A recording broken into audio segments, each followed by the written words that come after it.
დაზვერვის სამსახურის სუსთან გაერთიანების შესახებ ჩვენი სტუმარი იქნება ამ სამსახურის ყოფილი უფროსი შალვა ლომიძე და მისი მოსაზრებები ბუნებრივია ძალიან საინტერესოა ამ თემასთან დაკავშირებით ზოგადად რა ხდება ჩვენი უსაფრთხოების მიმართულებით და რატო შეუერთდა დაზვერვის სამსახური შეგახსენებ პრემიერ-მინისტრის უშუალო დაქვემდებარებაში არსებული დაზვერვის სამსახური სახელმწიფო უსაფრთხოების სამსახურის მმართველობის სფეროში გადადის დაზვერვის სამსახურის სუსის საქვეუწყებო დაწესებულება გახდება და ეროვნულ სადაზვერვო სააგენტოდ ჩამოყალიბდება. ამას 26 კანონში დაგეგმილი საკანონმდებლო ცვლილებათა პაკეტი ითვალისწინებს, რომელიც პარლამენტში უკვე ინიცირებულია. კანონის პროექტებით ახლებურად წესრიგდება სააგენტოს საქმიანობასთან და უფლებამოსილებებთან, სააგენტოს შემადგენლობასთან, ორგანიზებასა და სტრუქტურასთან, სააგენტოს მოსამსახურის სამსახურებრივ საქმიანობაში ჩარევის დაუშვებლობასთან, მის სამართლებრივი დაცვის გარანტიებთან, სააგენტოს დაფინანსებასთან დაკავშირებული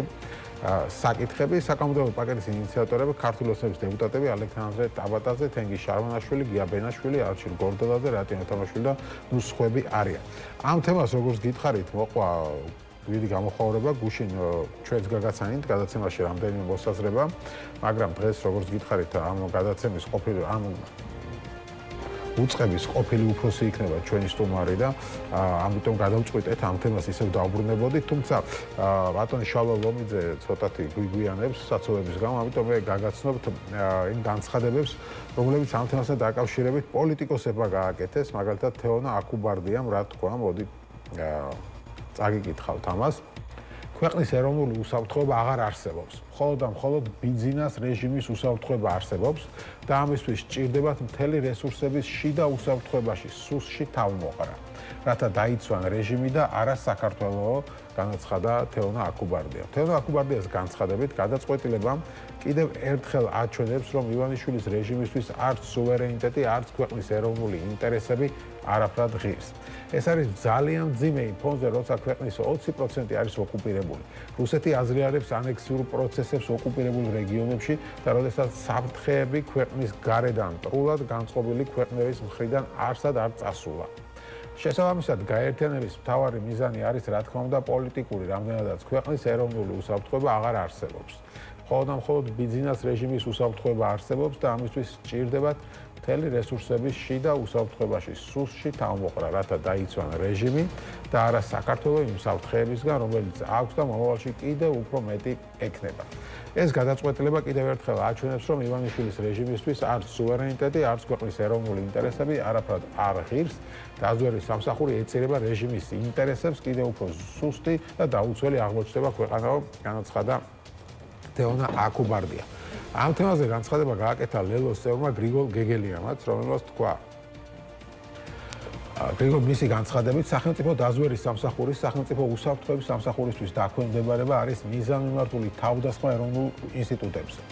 როგორც გეგელიამ პარტია სოფიში გამართულ ბრიფინგზე განაცხადა, აღნიშნული ცვლილება გამოიწვევს სუსის ძალაუფლების ჭარბად მონოპოლიზებას. ცელდება საგანგაშო ინფორმაცია, რომლის თანახმად საქართველოს თვითმმართველია ხელისუფლება აპირებს დაზვერვის სამსახური დაუქვემდებაროს სახელმწიფო უსაფრთხოების სამსახურს, რაც არის მიზანმიმართული თავდასხმა ქართულ ეროვნულ ინსტიტუტებზე, განაცხადა გეგელიამ და დასძინა. მით უმეტეს ისეთ დამოუკიდებელ ინსტიტუტზე, რომელზეც მრავლად არის წარმოდგენილი ადამიანები, ვისთვისაც მიუღებელია რუსეთი და პრორუსული პოლიტიკური კურსი. სწორედ ამ ადამიანებს აქვთ დასავლეთის სააგენტოებთან თანამშრომლობის ყველაზე ხანგრძლივი და ნაყოფიერი გამოცდილება, რაც მიუღებელია რუსეთისთვის და შესაბამისად მიუღებელია საქართველოს პრორუსული ხელისუფლებისთვის, რომელიც ყველაფერს აკეთებს იმისთვის, რომ დამოუკიდებელი ეროვნული ინსტიტუტები და საქართველოს პროდასავლური კურსი იქნას შეჩერებულიო, თქვა გრიგოლ გეგელიამ. როგორც გითხარით, ჩვენი სტუმარი ამ თემაზე იქნება შალვა ლომიძე, რომელიც დაზვერვის სამსახურის ყოფილი უფროსია. მოგესალმებით. მადლობა გადაცემაში მონაწილეობისთვის. რომ შევახსენოთ ჩვენს რადიო მსმენელებს და მაყურებლებს, რომელ წლებში იყავით ამ სამსახურის უფროსი? დაზვერვის სამსახურის ხელმძღვანელი ვიყავი 2021 წლიდან 2024 წლის ჩათვლით. ანუ სულ ახლა ხან შარშან აპრილში დავტოვეთ ამბები. რა გახდა ამის მიზეზი? სხვადასხვაობა რიგ საკითხებთან დაკავშირებით. ვისთან? დაზვერვის სამსახურის ხელმძღვანელი ექვემდებარება უშუალოდ პრემიერ-მინისტრს. ანუ ირაკლი კობახიძესთან? თუ მაშინ ღარიბაშვილი? არა, ირაკლი კობახიძე. ანუ როცა შეიცვალა ღარიბაშვილი კობახიძით, კობახიძე გაგათავისუფლდა, ასე ვთქვათ, ხო? ასე გამოდა რა. რამოდენიმე თვე თანამშრომლობით იქ საკითხებთან დაკავშირებით, თუმცა მოგვიანებით იყო რაღაც საერთაშორისო თანამშრომლობის ფორმატთან დაკავშირებული გარემოებები და შეიძლება თქვა რა საკითხზე. სამსახურის ამომავლო განვითარებას, მის პერსპექტივებს, მოკლევადიან და გრძელვადიან პროექტებს, რიგ საერთაშორისო თანამშრომლობის ფორმატებს, პარტნიორებთან ურთიერთობის საკითხებს ეხებოდა რიგ ეს თემები. გასაგებია, და თქვენს მერე დანიშნეს სხვა, ვინ დაინიშნა? ირაკლი ბერაია. ირაკლი ბერაია, ხო ეს პარლამენტარი. ირაკლი ბერაია და ეხლა საერთოდ გააუქმეს ეს. ჯერ არ გაუქმებიათ ამის ინიციირება, ასე თქვათ, არსებობს საკანონმდებლო პაკეტი, რომელიც ითვალისწინებს დაზვერვის სამსახურის, როგორც დამოუკიდებელი საქმე უწყებო დეპარტამენტი ან დირექტორატი, გახდეს სახელმწიფო უსაფრთხოების სამსახურის ერთ-ერთი შემადგენელი დირექტორატი თუ დეპარტამენტი, ნაცვლად. რა და თქვენი აზრით რა გახდა ამის მიზეზი? ახლა თავისი კაცი დანიშნეს, ახლა თავისი გუნდიდან, ხო, პარლამენტიდან ირაკლი ბერაია და მაინც რით ჩემი სუბიექტური ხედვით დაზვერვის სამსახურის დააკმაყოფილა რამა.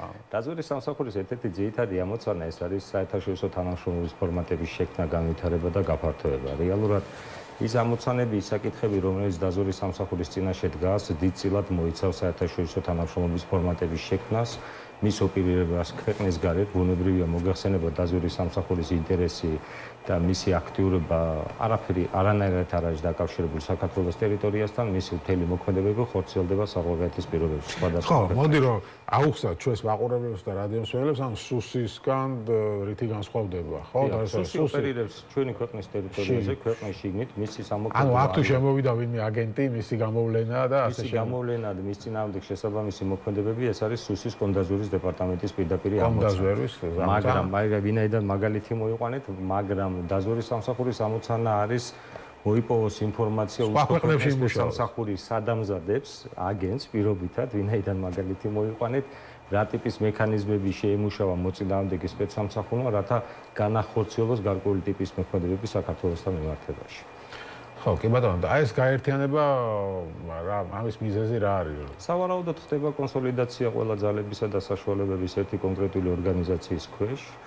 ვინაიდან მოგახსენება დაზვერვის სამსახურს გააჩნია გარკვეული ოპერატიული ინფრასტრუქტურა, რომელიც მოქმედია ქვეყნის გარეთ. სახელმწიფო უსაფრთხოების სამსახურს გააჩნია საკმაოდ საინტერესო მრავალმხრივი, მრავალპროფილური და საკმაოდ ასე ვთქვათ ეფექტიანი ინფრასტრუქტურა ქვეყნის შიგნით და მათი ერთობლიობა რეალურად გადაწყვეტილების მიღებისას მისცემს იმის შესაძლებლობას, რომ ერთ კონკრეტულ პირთან კომუნიკაციით ან ერთ კონკრეტულ ჯგუფთან კომუნიკაციით ერთდროულად გადაწყვეტოს საშინაო და საგარეო საკითხები. ეს ჩემი სუბიექტური აზრია, თუმცა გავითვალისწინებთ რა ქართულ რეალობას, როგორ ხდება გადაწყვეტილებების მიღება და მოქმედებები, ალბათ ეს იქნება ის მიზეზი, რის გამოდაც ხდება დაზვერვის სამსახურის ინტეგრაცია სახელმწიფო უსაფრთხოების სამსახურში. ვინაიდან თემა ამ საკითხს ეხება, ვიტყვი რომ ასეთი მცდელობა იყო 2017 წელს, როდესაც დაზვერვის სამსახურის შეერთება იყო ინიცირებული სახელმწიფო უსაფრთხოების სამსახურის შემადგენლობაში, თუმცა მაგ დროს ჩატარებული შიდა კონსულტაციებით, ასევე მათ შორის საერთაშორისო პარტნიორებთან არსებული დისკუსიების შედეგად მიღებული იქნა გადაწყვეტილება, რომ სამსახური გააგრძელებდა დამოუკიდებლად ფუნქციონირებას, პირიქით გაიზარდა მისი ოპერატიული, ფინანსური, მატერიალურ-ტექნიკური ბაზა და რეალურად სამსახურმა გამოვიდა წლებში შეძლო მის წინაშე არსებული ამოცანების, საკითხების გადაწყვეტა და ასე ვთქვათ, კარგი ინფრასტრუქტურის შექმნა სამომავლო განვითარებისათვის. თუ რა გახდა ახლა მიზეზი მიერთებისა, ის თქვენი აზრით რა პრობლემას ქმნის ეს გაერთიანება ზოგადად? ანუ რატო ჯობია რომ ცალკე იყოს? ჯობია იყოს ცალკე, თუ მივისწრაფით ასე ვთქვათ, დასავლური სტანდარტებისკენ დიდი წამყვანი სახელმწიფოების, ძირითადად დიდი წამყვანი სახელმწიფოების სადაზვერვო ორგანიზაციები, ეს არის ცალკე მოქმედი დამოუკიდებელი სახელმწიფო სტრუქტურები, სრულიად განსხვავებული გაჟღერ და მოსაზრება, რომ თითქოს და დაზვერვის სამსახური და სახელმწიფო უსაფრთხოების სამსახური ერთი და იგივე საკითხის გადაწყვეტას ემსახურებენ. ეს ნამდვილად არ არის, განსხვავებული თემატიკა, განსხვავებული მუშაობის ტაქტიკა, განსხვავებული მოქმედების არეალები არსებობს. შესაბამისად დაზვერვის სამსახურის მოშვებით სახელმწიფოს ეძლეოდა და ეძლევა შესაძლებლობა აქტიურად ითანამშრომლოს უცხო ქვეყნის შესაბამის უწყებებთან, იგი უზრუნველყოფდა სახელმწიფოს საერთაშორისო და საგარეო საფრთხეებთან დაკავშირებულ საკითხებზე, თავისუფალი იყო თავის გადაწყვეტილებებში, უშუალოდ ექვემდებარებოდა კონკრეტულად პრემიერ-მინისტრს და ზოგადად ჩემი სუბიექტური აზრია, მათ შორის უმაღლესი პოლიტიკური თანამდებობის პირებიც უნდა იყვნენ დაინტერესებული, რომ მათ ჰქონდეთ სხვადასხვა არხებიდან სხვადასხვა ალტერნატიული ინფორმაციის მიღების შესაძლებლობა. იყო შემთხვევა, როდესაც დაზვერვის სამსახური გახლდათ 2004 წელს სახელმწიფო უშიშროების სამსახურის შემადგენელი, თუმცა რამოდენიმე თვეში მათ მოუწიათ იდეის ავტორებს და რეფორმატორებს მოუწიათ ამ გადაწყვეტილების უარყოფა და კვლავ დაზვერვის სამსახური გახდა დამოუკიდებელი სახელმწიფო უწყება. თუმცა ამ რამოდენიმე თვიანი მიერთების პროცესში სამსახურის შიდა ინფრასტრუქტურა, მისი საინფორმაციო ბაზა პრაქტიკულად ყველაფერი გახდა ხელახლა გასაკეთებელი და ხელახლა ასაწყობი. იგივე პრობლემის წინაშე აღმოჩნდა. რატო გახდა ხელახლა გასაკეთებელი? იმიტომ რომ მოხდა გარკვეულწილად რიგი ინფორმაციების, ანუ წვდომა ინფორმაციაზე, სენსიტიური ინფორმაციაზე გაიზარდა ცალკეული პირების მხრიდან. ასევე მოხდა ცალკეული თანამშრომლობის შემცირება, რაც არც ახლა არის გამორიცხული, რომ გარკვეულწილად შეექმნას პრობლემები თანამშრომლებს და მათ მოუწიოთ სამსახურიდან წასვლა. ეს არის ინსტიტუციური მეხსიერება, ეს არის საიდუმლო ინფორმაციას თანხმობის რესურსები და ეს დამატებითი გამოწვევები და დამატებითი კრიტიკული საფრთხე შეიქმნება ამ მიმართულებით შიდა ინფრასტრუქტურაში. კიდევ თქვენ ახსენეთ აი სხვადასხვა პარტნიორ სახელმწიფოებთან თანამშრომლობა, როგორც ვთქვით, ამერიკასთან და სხვებთან აქტიურად თანამშრომლობდა, ხო, ჩვენი დაზვერვის სამსახური და ეს ამ თანამშრომლობის შეზღუდვაც ხომ არ არის მიზეზი? დაზვერვის სამსახური ერთ-ერთი საუკეთესო პარტნიორი იყო კრიტიკულად განსაკუთრებით უბრალოდ სტრატეგიულ პარტნიორებთან. დიახ, ეს იყო ამერიკის შეერთებული შტატები, ეს იყო ცალკეული წამყვანი სახელმწიფოები ევროპის კონტინენტზე. და არ გამოირიცხება და ბუნებრივია, რომ ამ ტიპის მიერთების შემთხვევაში ვიცნობთ რა ჩვენ დასავლელი პარტნიორების დამოკიდებულება ზოგადად ასეთი ტიპის რეფორმების მიმართ. ვიცით რა მათი განწყობა, დიდი ალბათობით არა, შემიძლია დანამდვილებით გითხრათ, რომ თვითონ ჩვენსგან დამოუკიდებელი მიზეზების გამო დასავლელი პარტნიორები შეზღუდავენ თანამშრომლობას სუსის შემადგენლობაში არსებულ დაზვერვის ქვედანაყოფთან. და შესაბამისად ჩვენ მაგიტომაც ვახსენეთ ჩვენ შეგვეზღუდება წვდება დასავლურ სადაზვერო პროდუქტთან შესაბამისად ეს იქნება გაცვლა ხდებოდა ხო გაცვლა ხდებოდა ეს არის არა მხოლოდ გაცვლა ეს არის გამოცდილების გაზიარება ეს არის ჩვენი თანამშრომლების გადამზადება ეს არის ჩვენი თანამშრომლების მონაწილეობა საერთაშორისო სხვადასხვა ტიპის პლატფორმებში სემინარებში კონფერენციებში სადაც რეალურად სამსახურის დახურული სისტემა ეს ყველაფერი რეალურად გვეძლეოდა შესაძლებლობა ჰქონოდა მოკლე დროში ნაკლები დანახარჯებით და სანდო პარტნიორისგან საინტერესო ინფორმაციის მიღების შესაძლებლობა. ეს ინფორმაცია შემდგომში გამოიყენებოდა ბუნებრივია საქართველოს ეროვნული უსაფრთხოების საკითხების გადასაწყვეტად და ეს იყო ასე ვთქვათ შიდა მოხმარების ეროვნული პროდუქტი. ოკეი, ბატონო, ანუ ეს შეიძლება უკავშირდებოდეს რაღაც გართულებულ ურთიერთობებს ჩვენს დასავლელ პარტნიორებთან. დიდი ალბათობით. დიდი ალბათობით. Deep State-თან. დიდი ალბათობით.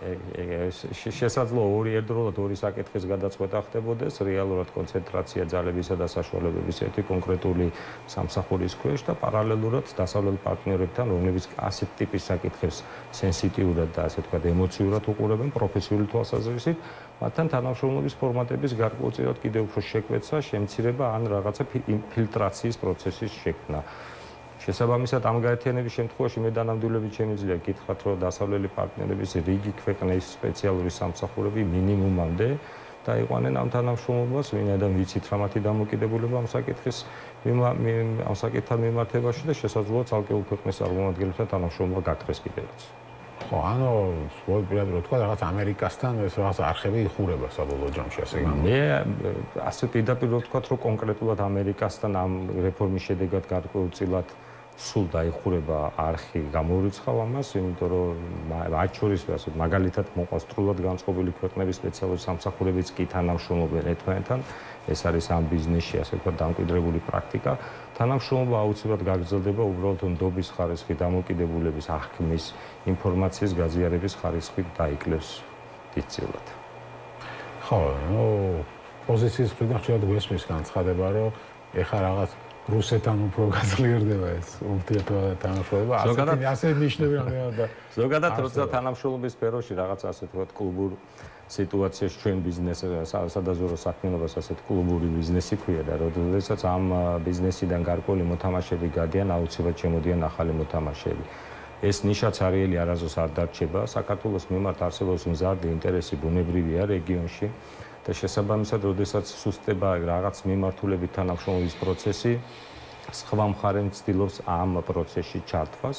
ეს არის ჩვეულებრივი ტაქტიკური მოქმედება, მიღებული პრაქტიკაა და არსებობს სპეციალური, ასე ვთქვათ, მეთოდები, გზები, საშუალებები მისათვის, რათა საქართველოს სპეციალური სამსახურების სხვა ქვეყნის სპეცსამსახურებმა დააინტერესონ რიგ საკითხებთან მიმართებაში და მოახდინონ ჩვენი ჩართვა ამ თანამშრომლობის პროცესებში.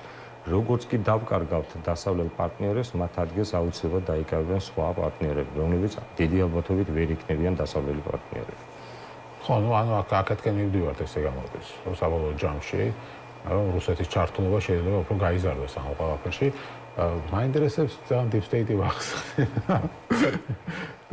ამ მიმართულებით თუმშავდა დაზვერვის სამსახური, რადგან ეს არის როგორც ჩვენი ხელისუფლების რაღაც გამოცხადებული პოლიტიკა არის, რომ ვიპირისპირდება deep state-ით. დაზვერვის სამსახურს deep state-თან მიმართებით ნამდვილად არ უმუშავია. გაგეზიარეთ იმ საკითხებს, რა მიმართულებითაც დაზვერვის სამსახური ძირითადად იყო აქცენტირებული, ეს იყო საქართველოს არაღიარების პოლიტიკის მხარდაჭერა.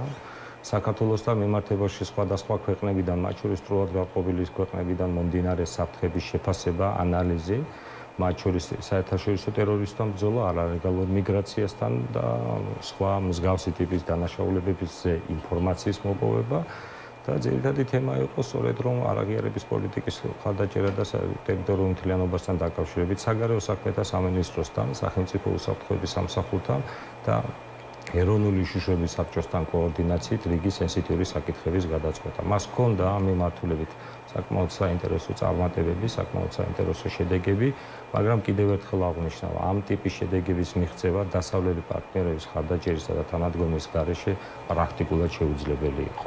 ხოლო ჩემი კითხვა ხან ახლა ხურობთ იყო ბუნებრივი და deep state-თან დაკავშირებით, რადგან ახლა პრემიერ-მინისტრის დონეზე ირჩევა ეს საკითხები და ასე შემდეგ. სერიოზულად თუ ვისაუბროთ, ხშირად არის ასეთი პრეტენზია, თქვენი სამსახურის მიმართ არა, თქვენი ყოფილი სამსახურის მიმართ არა, უფრო კონდაზვერვის მიმართ, მაგრამ იქნებ გაქვთ ინფორმაცია, რომ აი 10-20 მოვიდა არცეთი რაღაც რუსეთის აგენტი და ასე შემდეგ არ გამოულენიათ და რატომ თქვენი აზრით?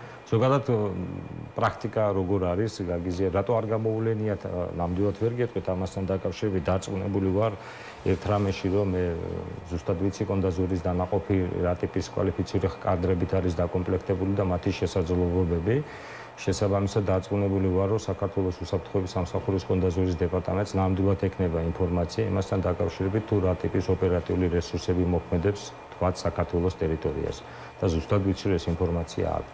ზოგადად კონსადაზვრო საქმიანობის განხორციელების დროს არ არის აუცილებელი მაინც და მაინც დააკავოს სპეციალური სამსახურის წარმომადგენელი, ვინაიდან ასეთი ტიპის პროცესი ზოგადად იწევს სკანდალებს სახელმწიფოთა შორის ურთიერთობებში. არსებობს უამრავი ფორმულა, მექანიზმი, რომელიც არის ისტორიულად დამკვიდრებული და პრაქტიკაში არსებული, რომელიც სპეციალურ სამსახურებს განსაკუთრებით კონსადაზვრო ორგანიზაციას აძლევს სხვადასხვა ტიპის ოპერატიული კომბინაციების განხორციელების შესაძლებლობას. რამდენად იყენებს დღეს კონდაზვრო ამას, ეს კონფიდენციალური საკითხია და შესაბამისად ვფიქრობ, რომ ამის თეობაზე ალბათ ინფორმაცია ექნება შესაბამის კომპეტენტურ პირებს როგორც პარლამენტში, ასევე მთავრობაში. ანუ საბოლოო ჯამში ხშირად ასევე კიდევ ერთი პრეტენზია რაც ისმის, განსაკუთრებით ასევე სუსის მიმართ არის ის, რომ ძალიან დაქვემდებარებულია ის პოლიტიკურ ინტერესებს. პარტიულ ინტერესებს უფრო მეტად ემსახურება, ვიდრე სახელმწიფო ინტერესებს. რამდენად ეთანხმებით ამ შეფასებას? ძიმე შეფასებაა. მინდა გამოვირიცხო, სახელმწიფო უსაფრთხოების სამსახური პარტიული ინტერესით არ მოქმედებს.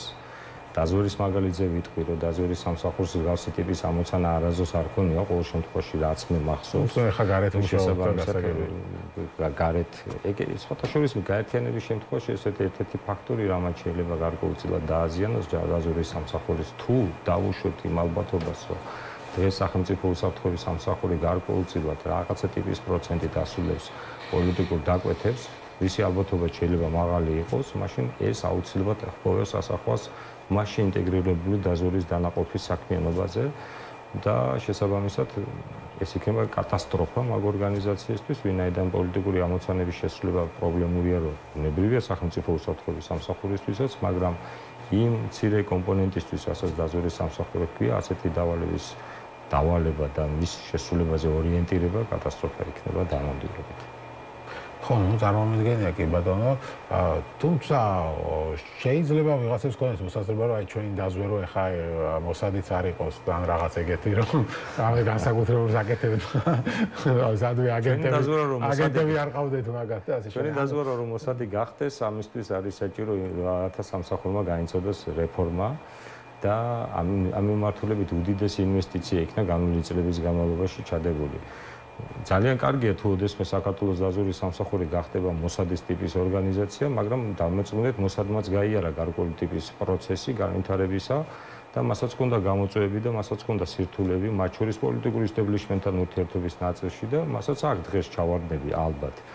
ამიტომაც ცოდნა პრაქტიკულ საქმიანობაში ასე ვთქვათ, განვითარდება და მათ შორის პარტნიორებთან ურთიერთობის კომპონენტი არის ის, რაც მისცემს სპეციალურ სამსახურებს და მათ შორის დაზვერვის სამსახურს სწორი განვითარების შესაძლებლობას. დღეს შავი ზღვის რეგიონში არსებული უსაფრთხოებისა და დაზვერვის გარემო, ომზე არა მაქვს საუბარი, უსაფრთხოებისა და დაზვერვის გარემო იმდენად სწრაფად განვითარებადია, რომ ამ პროცესში ჩვენი ჩართულობა პარტნიორებთან და პარტნიორების ხადაჭერის გარეშე წარმოუდგენელია. პარტნიორები უნდა დაგვეხმარონ, რათა ჩვენ რაც შეიძლება მალე გავხდეთ მათი ასე თქვა თანამეგობრობის წევრი და სწორედ რომ სწორი განვითარების შემთხვევაში არსებობს დიდი ალბათობა იმისა, რომ საქართველოს დაზვერვის სამსახური დაემსგავსოს რეგიონში ერთ-ერთ საინტერესო პარტნიორს. ამ შემთხვევაში ისრაელის სადაზვერვო სამსახურზე მაქვს საუბარი.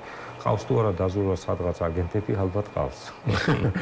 ასე ვერ ვისაუბრებ, მაგრამ მაინტერესებს თქვენი შეფასებით, რომ შევაჯამოთ მთავარი გამოწვევა ჩვენი უსაფრთხოების დღეს რა არის, ხო? ჩვენ აქამდე ვიცოდით და ყოველთვის დოკუმენტებში სუსის დოკუმენტში იყო რუსეთი და ასე შემდეგ, რუსეთი არის, ეხლა შემოვიდეს რაღაც, არ ვიცი, გლობალურობის პარტია და deep state-ები და ასე შემდეგ, შემოვიტანა დღევანდელმა ჩვენმა ხელისუფლებამ, თქვენი შეფასებით დღეს მთავარი გამოწვევა რა გვაქვს? ის რაც ხდება შავი ზღვის რეგიონში, ჩვენი ქვეყანა არის ოკუპირებულია კონკრეტული სახელმწიფოს მიმართ. დანამდვილებით შემიძლიათ გითხრათ, რომ ისინი საკმაოდ კარგად ხედავენ ჩვენს ქვეყანაში არსებულ პოლიტიკურ, ეკონომიკურ, სოციალურ, მათ შორის უსაფრთხოების სფეროში არსებულ გამოწვევებს, აკვირდებიან, სწავლობენ, მუშაობენ, ჩართულია მთელი რიგი ინსტიტუტები და საბედნიეროდ სპეციალურ სამსახურებს, მათ შორის დაზვერვის სამსახურს ამ საკითხთან დაკავშირებით ჰქონდა და აქვს ის კონფიდენციალური ინფორმაცია, რაც ზოგადად მას აძლევს გარკვეული ანალიზის და შეფასების გაკეთების შესაძლებლობას და ნომერ პირველი საფრთხე, ნომერ პირველი, ასე ვთქვათ, პრობლემა არის ის, რაც მოემართება რუსეთის ფედერაციიდან მისი სახელმწიფო სპეციალური სამსახურების თუ სხვა ინსტიტუტების მხრიდან. ბატონო, რამდენად ეფექტურად მუშაობთ ამ საფრთხეების წინააღმდეგ? თქვენი შეფასება. ყოველთვის არსებობს სპეციალურ სამსახურებში, ყოველთვის არსებობს ინფორმაციისა და დროის ნაკლებობა, შესაბამისად, რაც უფრო მეტი ინფორმაცია გაქვს, მით უფრო ხვდები, რომ კიდევ უფრო მეტი გჭირდება შესაბამისად და ყოველთვის გაგვიანდება. აქედან გამომდინარე, ვფიქრობ, რომ ყოველ შემთხვევაში მე შემიძლია ვთქვა, დაზვერვის სამსახური მისი კომპეტენციის ფარგლებში, ასე ვთქვათ, საზღვარგარეთიდან მომდინარე საფრთხების შეფასების დროს ფლობდა იმ ტიპის ინფორმაციას, რაც საკმარისი იყო და დასაშვები იყო იმ კონკრეტულ მომენტში პოლიტიკური გადაწყვეტილებების თუ რაღაცა რეზოლუციების მიღებასთან დაკავშირებით. და ვფიქრობ, ყოველ შემთხვევაში ჩვენ გვქონდა გამოხმაურება ჩვენ საქმიანობასთან დაკავშირებით ამ ჭრილში. იყო დავალებები, იყო ამოცანები, შესრულების სხვადასხვა ხერხები და მეთოდები და ვფიქრობ, რომ ვართმევდით თავს. თუმცა კიდევ ერთხელ ვიტყვი, რაც უფრო ღრმად შედიხარ საინფორმაციო სივრცეში და ცდილობ უფრო მეტი გაიგო, უფრო მეტად ხვდები, რომ კიდევ უფრო მეტი გჭირდება ინფორმაცია. კი ბატონო, და დღეს ალბათ კიდევ უფრო განსაკუთრებით გამოწვევების წინაშე ვართ, ხო? ამ სფეროც გაერთიანება მოხდა ამ სამსახურს. ჯერ არ მოხდა, რა მე მგონი ამ კვირის ბოლოს იქნება საპარლამენტო დიდი ალბათობით მოხდება, თუმცა კიდევ ერთხელ მინდა აღვნიშნო, რომ სასურველი იქნებოდა მსგავსი ტიპის რეფორმის განხორციელების დროს მინიმუმ საექსპერტო საზოგადოებასთან ჩატარებულიყო რაღაცა ხედვა, მოსაზრება, იქნება ვცდები და არასწორად ხედავთ რაღაც სიტუაციას და ასე ვთქვათ, თუნდაც დახურულ ფორმატში ყოფილიყო განხილვა იმ თემის ირგვლივ, რასაც ქვია ორი სპეციალური ამოცანების მქონე უწყების გაერთიანება. კარგი იქნებოდა. ხო, კარგი იქნებოდა, მაგრამ ბოლო პერიოდში ჩვენ რასაც ვაკვირდებთ, ეხლა სუსის უფროსის გამოიცვალა და ბევრი გადანაცვლება მოხდა მას მერე, რაც ეს ირაკლი ყობახიძე არის პრემიერ-მინისტრი. თქვენ ბოლო კითხვა იქნება, ჩემი ლილუაშვილის წასვლას რას უკავშირებთ გაშველებას? ლილუაშვილს სამართლებრივად მისი საქმიანობის თქვათ ბოლო ეტაპი იყო მიმდინარე წლის ოქტომბრის თვე, როგორც მახსოვს და სადღაც ორი თვით ადრე სამართლებრივად უნდა მოხდარიყო ახალი კანდიდატის ინიცირება. მას ჰქონდა 6 წლიანი ვადა სამსახურში ყოფნის, ახალ ვადაზე ადრე განთავისუფლება რასთან არის დაკავშირებული ნამდვილად ვერ გეტყვით. თუმცა პროცესი საკმაოდ საინტერესოა, ვინაიდან მოხდა მთლიანი ასე თქვათ სახელმძღვანელო რგოლის შეცვლა. როგორც პირველი პირის, ასევე რამოდენიმე მოადგილის. დავაკვირდებით, საინტერესო იქნება მოვისმინოთ სახელმწიფო უსაფრთხოების სამსახურის ახალი ლიდერშიპის ხედვა, როგორ ხედავენ ამ სამსახურის განვითარების პერსპექტივას, რა იქნება პრიორიტეტები, რა ტიპის რეფორმებს ჩაატარებენ შიგნით არსებული გამოწვევების ფონზე და ასევე საინტერესო იქნება, როგორი ტიპის ამოცანებს განუსაზღვრავენ მიერთების შემთხვევაში დაზვერვის სამსახურის ახალ დანაყოფს. ხო, გემატანო, ბევრი კითხვა რჩება, რა თქმა უნდა, მადლობა დიდი განაცემაში სტუმრობისთვის. შავა ლომიძე იყო ჩვენი სტუმარი დაზვერვის სამსახურის ყოფილი უფროსი, ჩვენ საუბრობდით დაზვერვის სამსახურის და სუსის გაერთიანების შესახებ. დაგვეუბნეთ რეკლამის შემდეგ ჩვენ საინტერესო ეკონომიკურ საკითხებზე ვისაუბრებთ. ხელისუფლება ამაყობს იმით, რომ აქვს მაღალი ეკონომიკური ზრდა, მაგრამ რამდენად გრძნობენ ქალაქები ამ ეკონომიკურ ზრდას, ეს იქნება ჩვენი თემა. სტუმარი იქნება ნიკა შურღაია, ფინანსისტი, ასე რომ რეკლამის შემდეგ დავუბრუნდებით.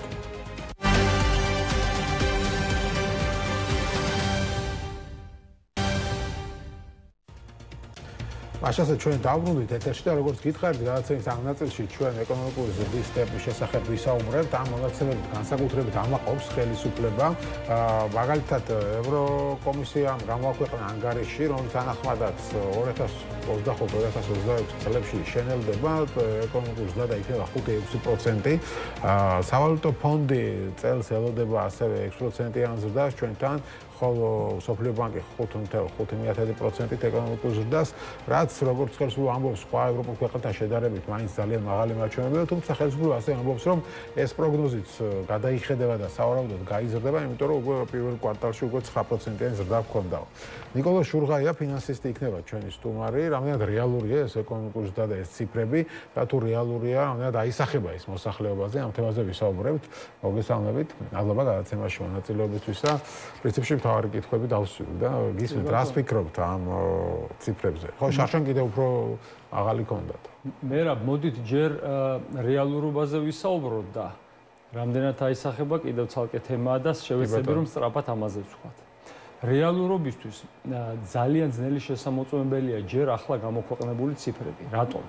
რასაც საქსტატი აქვეყნებს არის მშპ-ს სწრაფი პროგნოზი, რომელიც ძირითადად ემყარება დლგ-ს გადამხდელთა ბრუნვის ციფრებს. ისინი აქვეყნებენ 3-4 გვერდიან ყოველ კვარტალურ ანალიზს, შარშანაც გამოჰყურეს მცირე მონაცემებს და ძალიან მწირად წერია იქ, რომ გაიზარდა, რა სექტორებში გაიზარდა და შერჩეული მონაცემები არის ექსპორტსა და იმპორტზე, დლგ-ს გადამხდელთა ბრუნვაზე, სახელმწიფო ბიუჯეტის ხარჯებზე და შემოსავლებზე და ასე შემდეგ. მე ამ გადაცემაში რომ მომიწვიეთ, სხვა საქმეც მქონდა და დაახლოებით 1 საათი მქონდა, რომ ამ ციფრებს ჩაურმავებოდი. მართალი გითხრათ, ადრეც ბევრჯერ მიფიქრია, რომ და მithქვამს კიდევაც, რომ ეჭვის შემაქვს სერიოზული საქსტატის მონაცემებში და ახლა თავადაც დავწუნდი ამ გაანგარიშები და კიდევ უფრო სიღრმისეულ გაანგარიშებასაც გავაკეთებ და სხვა კოლეგებსაც დავაპარაკები. რამდენიმე საუბარი გავაკეთე კიდევაც, მაინც რომ რაღაც დეტალები როგორ ვთქვა, იცით რა არის, რო ხედავ რომ მეფე შიშველია, კარგად გინდა რომ დარწმუნდე. შიშველია თუ არა. ახლა ეს სერიოზული ბრალდებაა, რომ საქსტატი იტყუება გამოდის. მოდით ამას ვიტყვი რა. საქსტატი ძალიან იტყუებოდა საბჭოთა კავშირის დროს, სადაც მე გავიზარდე და ბავშვობიდან ვინტერესდებოდი სტატისტიკით და ძალიან ბევრი სიცრუე იყო და შემდეგ ეს დადასტურდა. ჩვენი ხელისუფლება და ბატონი კობახიძე დე-ფაქტო პრემიერ-მინისტრი და დე-ფაქტო ხელისუფლება ასე გავასწორებ. ისე ხშირად იტყუება, რომ სანაძლეოებიც მაქვს დადებული, რომ ვერც ერთ სამწუთიან მონაკვეთს ვერ მომიყვანთ ირაკლი კობახიძის საუბრის, რომ შიგტყვილი არ იყოს მეთქი და ნებისმიერ მაყურებელთან ამ სანაძლეოს მივიღებ. და მოდით ახლა ვისაუბროთ. ახლა ამას ვიტყვი. მე რასაც ხედავ, იმაზე ვსაუბრობ, შეიძლება მე ვცდები. ჩემი დაკვირვებით თუნდაც საერთაშორისო სავალუტო ფონდი, მსოფლიო ბანკი როგორ აკეთებს პროგნოზებს. ყავთ მათ ეკონომიკური გუნდები, ისინი უყურებენ საქსტატის ინფორმაციას, მაგრამ ისინიც არ არიან ასე გაწუთნილები, ну კი, სხვადასხვანაირ ქვეყნებს უყურებენ ამ თლათ ნიადაგის მოწყობილები არ არიან და კარგი სპეციალისტებიც არიან ხშირ შემთხვევაში, მაგრამ არ არიან ასეთი გაწუთნილები სიცრუეების აღმოსაჩენად, მით უმეტეს თუ წინა ისტორია არ იყო ასეთი.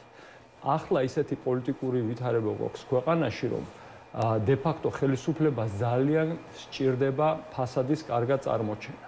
შესაბამისად, ხედავთ, რომ ვალუტის კურსი აქციეს, თქვათ, რაღაცა პროპაგანდის იარაღა თუ აჰა, ყველაფერი კარგად არის. არა და თუ ვალუტის კურსს შევხედავთ, ძალიან დაეხმარა ლარის კურსს, დოლართან მყარია, მაგრამ ევროსთან მნიშვნელოვნად გაუფასურდა. ანუ დოლარს გამოყვა და ეს, თქვათ, დაახლოებით 7%-იანი გაუფასურება ამაში დაიმალა. ასევე რაღაცა იღბალი გვაქვს და კარგიც არის, რომ ბევრი ტურისტი ჩამოდის, ჩვენი ემიგრანტები ბევრ ფულს რიცხავენ და ეს ვის რა ხვდება, იმაზეც ვილაპარაკოთ ამ ემიგრანტების ნაწილზე. ეს ემიგრანტების გადმორიცხვები ძალიან დიდ როლს თამაშობს ჩვენ მთლიან შიდა პროდუქტში, ბევრად უფრო მეც, ვიდრე ჩვენ მსგავს ქვეყნებში და თუნდაც ჩვენს მეზობლებში, სომხეთში და აზერბაიჯანში თუ შედარება გვქონდა. ბევრად, ეს ორჯერ, სამჯერ მეტი. ანუ ჩვენთან უფრო მეტი არის ეს გადმორიცხვები? ჩვენთან უფრო მეტია, მაგალითად 2023 წელს ჩვენთან იყო 14% მთლიანი შიდა პროდუქტის, სომხეთის 6% იყო. შაშადელი ციფრი სომხეთის არ მაქვს, ჩვენთან გაუმჯობესდა, გაუმჯობესდა როგორ 10% გახდა მშპ-ს, მაგრამ ფიქრი მაქვს, რომ ბევრი გადმორიცხვა მოხდა ეროვნულ ბანკში არარეგისტრირებული წყაროები, თქვათ, ეს ელექტრონული საფულების მეშვეობით და ასე შემდეგ, მაგრამ 10%-ით სომხეთს ორჯერ აჭარბებს წინა წლის მონაცემს. ამიტომ აზერბაიჯანთან საერთოდ შედარებაც არ არის. ანუ ბევრად უფრო დიდი, მიუხედავად იმისა, რომ აზერბაიჯანსაც ძალიან დიდი დიასპორა გვაქვს. ანუ ჩვენთან ემიგრანტების გადმორიცხვები დიდ როლს თამაშობს, მაგრამ მოდით ახლა გადმოვიდეთ, დაუბრუნდეთ პირველ თემას, რომელიც არის მთლიანი შიდა პროდუქტი. მთლიან შიდა პროდუქტს ითვლიან ხარჯების მეთოდით და შემოსავლების მეთოდით. მე ავიღე ხარჯების მეთოდი და იქ ფორმულა არის ასეთი. ეს არის მოხმარება, დამატებული მთავრობის მოხმარება, დამატებული ინვესტიციები და დამატებული წმინდა ექსპორტი, ანუ ექსპორტსა და იმპორტს შორის სხვაობა. ჩვენი თუ შევადარებთ გასულ წელს, ყველაზე სწრაფად, ბევრად უფრო სწრაფად გაიზარდა ხელისუფლების ხარჯები. თექს ნომინალურად, ანუ ამ ჯერ შეგვიძლია დავთვალოთ ნომინალური ზრდა, შემდეგ ამ ციფრს ყოფენ მშპ-ს დეფლატორზე, რადგან ფასები იცვლება და ამ ფასებს ამ დეფლატორის გამოთვლისას ხმარობენ როგორც სამომხმარებლო ფასების ინდექსს, ასევე მწარმოებლის ფასების ინდექსს. ანუ ინფლაცია აკლდება, ასე ვთქვათ. ინფლაცია აკლდება. ხა, ყველაზე სწრაფი ნომინალური ზრდა არის მთავრობის ხარჯვაში.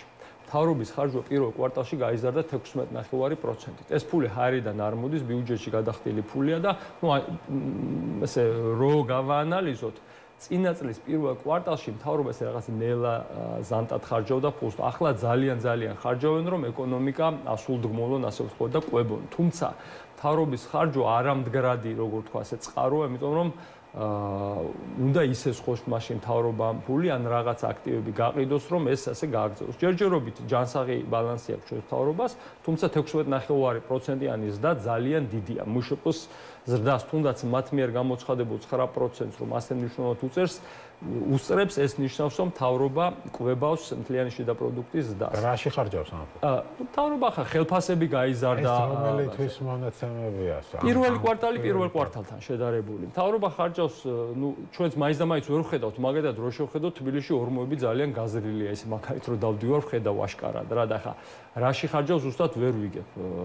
მაგრამ ფაქტი, ციფრები რაც არის, იქ სტატისტიკუს მონაცემები ეს. ხა არჩევნების პერიოდზე რო იყო საბარი, ვიტყოდი რომ არჩევნების დროს დახარჯეს თქვა ფული. პირველი კვარტალთან პირველი კვარტლების შედარება ამ წლის და წინა წლის აჩვენებს, რომ 16.9%-ია. ზუსტად ვერ ვიგებ რაში ხარჯავს, ხელფასები ნამდვილად გაზრდილია, სახელმწიფოს დასაქმებულ დეპუტატებს გაიზარდა 12,000 ლარი გაუხდათ. ძალიან გაეზარდათ, მარტო ეს ვერ გაზრდიდა, მასწავლებლებსაც გაეზარდათ, თქვათ, იქ როგორ გაიზარდა და მასწავლებლებში რა ხდება, ცალკე ძალიან დიდი სასაუბრო თემა, მაგრამ ფაქტია რომ გაიზარდა. მოდი შევხედოთ, რომ ყველაზე სწრაფი ზრდა მთავრობის ხარჯებშია, რომელიც რაღაცა ესე ღირებულების შემქმნელი არ არის, მაგრამ ფაქტია. შემდეგ მოხმარება დაახლოებით შეადგენს ჩვენი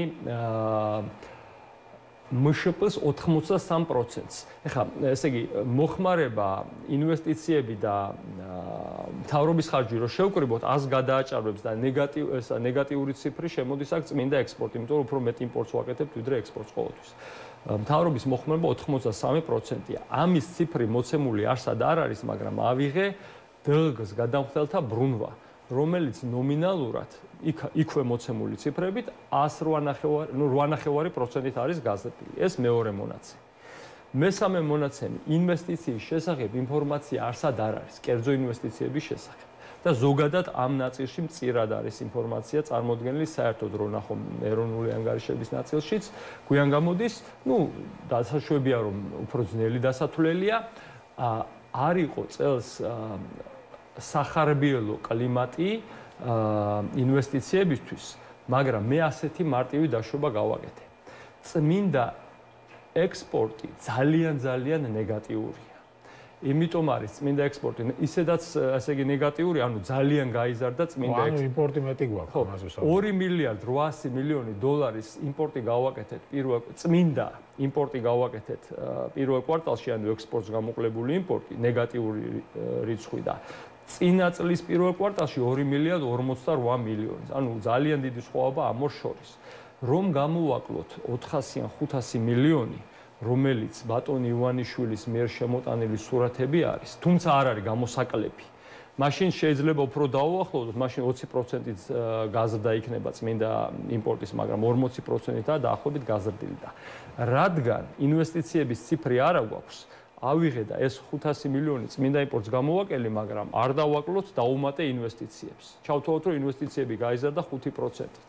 ინვესტიციების წილი 23%-ია მუშეპოში. დაახლოებით ეს ისტორიული საშუალოა და წმინდა ექსპორტი წმინდა იმპორტი 35%-ია და როგორც გითხარით, რო შევასწორე, იმის მერე 13%-იანი ნომინალური ზრდა გამოვიდა წმინდა იმპორტის.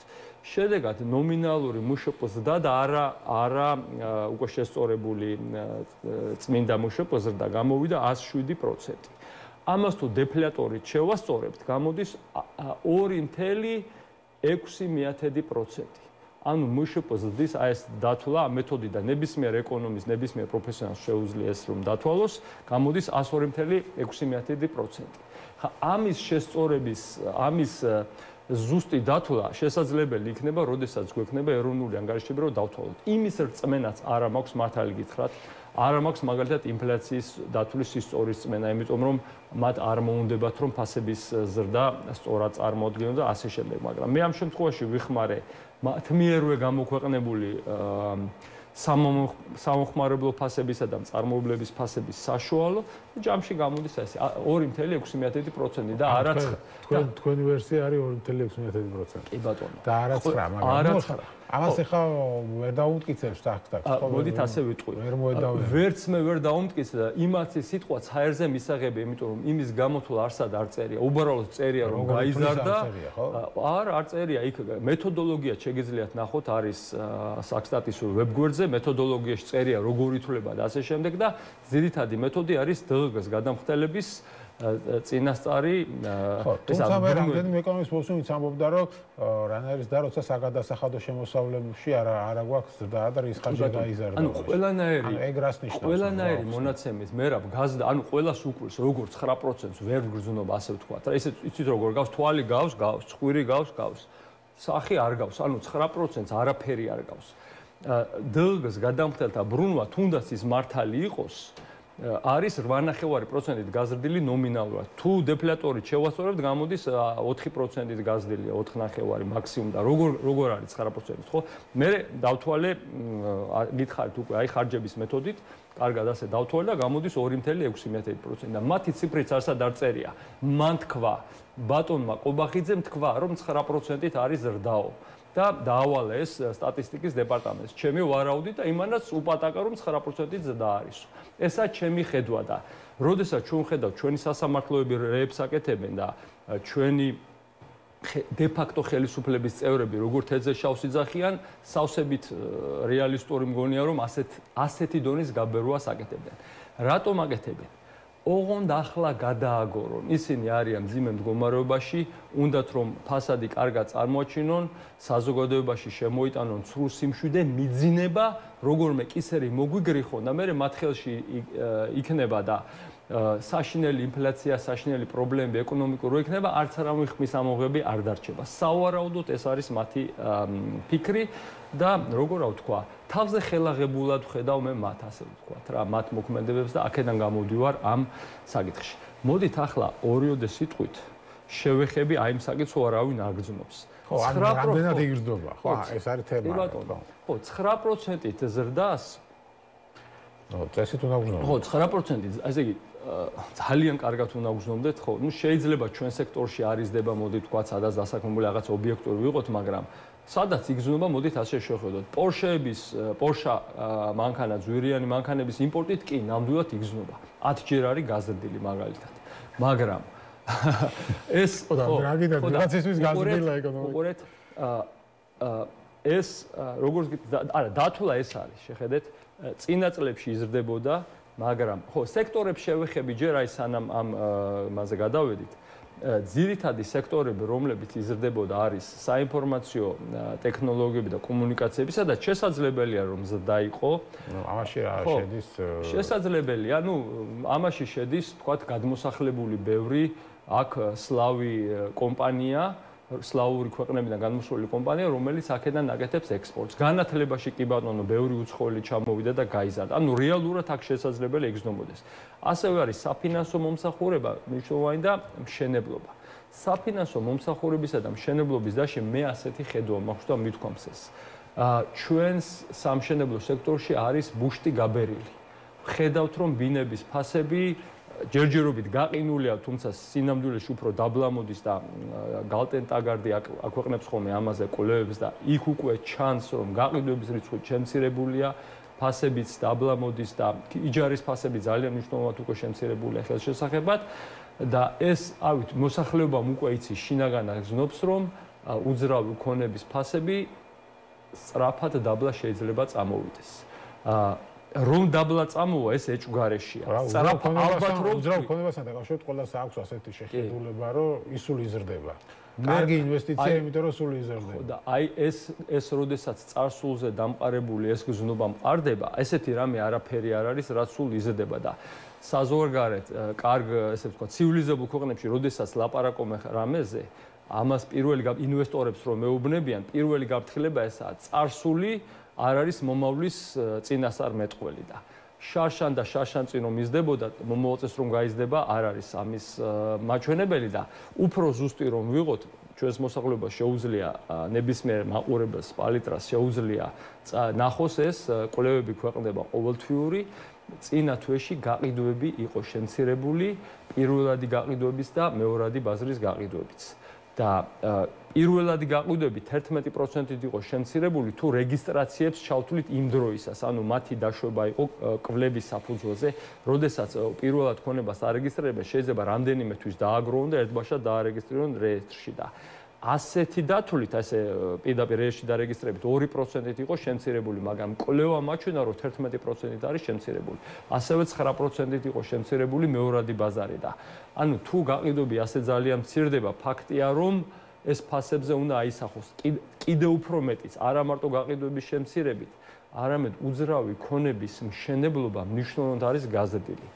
2 წლის განმავლობაში უძრავი ქონების სექტორზე გაცემული სესხები 59%-ით არის გაზრდილი. 3 სექტორი შევაჯამოთ: მშენებლობა, უძრავი ქონებით ოპერაციები და იპოთეკური, უძრავი ქონებით უზრუნველყოფილი სესხების გაცემა მოსახლეობაზე.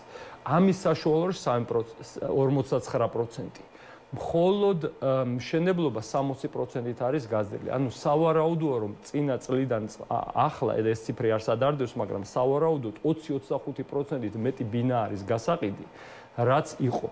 ახალ პირველად ბაზარზე ლაპარაკობ. ამიტომ თუ გაყიდვები 9%-ით მცირდება და პლუს 20-25%-ით მეტი გასაყიდი ბინაა, მათ შორის ღარი საკმაოდ დიდია და ეს აუცილებლად ფასებზე აისახება და კიდე მშენებლობა მიდის, რა ვიცი, ავიდეს ვისაც უნდა თაწმინდაზე და გადმოიხედოს, ან გინდაც საიდანაც უნდა თბილისიდან გადმოიხედოს და დაინახავს. მაგრამ ნუ მოდი ასე ვთქვათ, დრო თითქმის ამოიწოდო რომ შევაჯამოთ. კი ბატონო. ანუ საბოლოო ჯამში ანუ ერთი ამბობთ რომ შეიძლება ეს 100-ც არ იყოს, მაგრამ დაუშვათ 100 თუ 100 არის, რის ხარჯზე შეიძლება იყოს ეს წილი. დათვლა ზუსტი არ ხერხდება არც სტატის გამოქვეყნებით და არც ამ ციფრებით. სტატი ამბობს რომ ეს არის სწრაფი პროგნოზი, რომელიც ემყარება დღეს გადამხდელთა ბრუნვას. დღეს გადამხდელთა ბრუნვა არის 8%-ით გაზრდილი, ნომინალური და რეალური არის 4%-ით გაზრდილი. ამბობენ რომ 9%-ით გაიზარდა რეალური მუშაობა და 4-დან 9-მდე როგორ ადის არ ჩანს. მე გეუბნებით დავთვალე ხარჯების მეთოდით, კლასიკური, სობილია ნებისმიერ სტუდენტებს ასწავლიან ამას უმაღლეს სასწავლებელში და რო გაშალოთ Google-ში 3-4 სხვადასხვანაირ იმას ნახავთ ამ ფორმულას, იგივე ფორმულას, ანუ სხვა წყაროში დავთვალე ამ ფორმულებით სტატისტიკურ ციფრები და გამოდის 2.6%. ციფრია მოგივიდა. ხო და ხო, ნუ ერთი საინტერესო რაც არის რომ ძალიან არის გაზრდილი მანქანების რეექსპორტი, ხო? მანქანების რეექსპორტი, მოდი რაც შეეხება ხო, შემოყავს მანქანა და გაყავს. სულ ერთი წუთი. კი, აი მაგაზე ძალიან ჩქარა რომ ვთქვათ. ძალიან უთანაბროს და ეს არის აშკარა. ჩვენთან უმუშევრობის რიცხვი ამბობდნენ რომ 14% იყო შაშან, ახლა 0.7% გაზარდა, დაახლოებით 15-ს მიუახლოვდა, მაგრამ სამუშაო ძალიდან გამოთიშულია 400,000 ადამიანი, მოსახლეობა შრომის უნარიანი მოსახლეობის 2 მილიონი არის 15 წელზე მეტი ასაკის მოსახლეობა, ეს არის 20%. ეს 20% ვინც ერთდროულად ორი პირობა უნდა დააკმაყოფილოს. ან უნდა ეძებდეს სამუშაოს ბოლო 4 კვირის განმავლობაში, ან მომდევნო 2 კვირის განმავლობაში მზად უნდა იყოს, რომ სამუშაო დაიწყოს. ეს ორივე თუ არ დააკმაყოფილა, ნიშნავს, რომ არ არის სამუშაო ძალაში. და ასეთი 400,000 ადამიანია გამოფიშული. არც მუშაობს და არც ეძებს. ხო, მაგრამ სინამდვილეში ეს ხალხი არ ეძებს, იმიტომ რომ იმედი არ აქვს, რომ იპოვნის. აი ესა საკითხი და ტელემაყურებელმა თვითონ იციან, ხა გაახსენდება თავის ნათესავები, ახლობლები, რომელიც იმუშავებდა, მაგრამ ვერ ხედავს სამუშაოს და აი ეს საკითხი. მადლობა დიდი გადაცემაში სტუმრობისთვის და საინტერესო საუბრისთვის. ნიკოლოზ შულღაია, ფინანსისტი იყო ჩვენი სტუმარი, ასეთი იყო ჩვენი დღევანდელი გადაცემა რეზიუმე. მე ხვალამდე გემშვიდობებით.